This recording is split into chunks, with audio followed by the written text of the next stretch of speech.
গত 2 দিন আগে ইটালিতে ঘটে যাওয়া এই পরকীয়ার ঘটনা রে ভাই, এরকম ঘটনা যেন আল্লাহ কোনো বিবাহিত পুরুষের ভাগ্যে না ঘটায়। বিশ্বাস করেন সকল পুরুষ এ সকল ঘটনা সহ্য করতে পারবে না, হার্ট অ্যাটাক করে মারা যাবে, নয়তো ব্রেন স্ট্রোক করে পাগলের মতো রাস্তায় রাস্তায় ঘুরবে, কারণ এটা সহ্যের মতো না।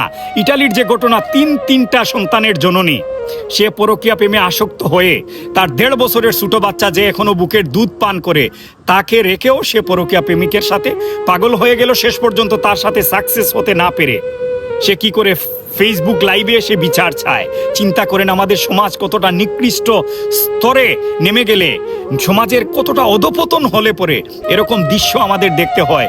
চিন্তা করেন একটা পুরুষ তার ফ্যামিলিকে এখানে আনার জন্য কতটা পরিশ্রম করে, দিনের পর দিন, রাতের পর রাত, ঘন্টার পর ঘন্টা কাজের জায়গায় বাড়তি ডিউটি করে নির্ঘুম রাত খাটিয়ে একটা পুরুষ তার ফ্যামিলিকে এখানে আনে। আর এখানে আনার পরে, এখানে সেটেল করার পরে যদি এই মায়ার স্ত্রী, এই আদরের স্ত্রী যদি পরকীয়া প্রেমের লিপ্ত হয়, ওই পুরুষ কত কীরকম করতে পারে, কতটা সহ্য করতে পারে, কিভাবে মেনে নিতে পারে।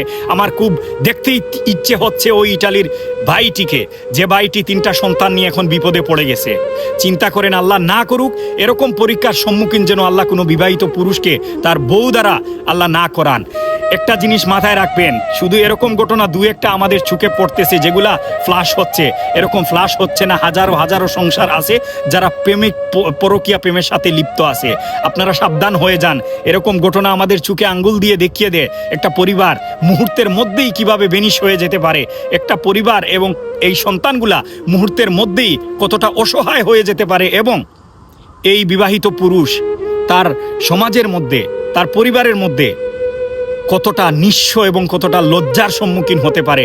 এরকম ঘটনা কিন্তু আমাদের চোখে আঙ্গুল দিয়ে দেখিয়ে দেয়। আপনারা সাবধান হয়ে যান, আপনারা যারা এরকম পাপের মধ্যে লিপ্ত আছেন। আল্লাহ আমাদেরকে এই সব পাপ থেকে এবং পাপীদের থেকে বাঁচিয়ে রাখুন এবং এদেরকে হেদায়েত দান করুন।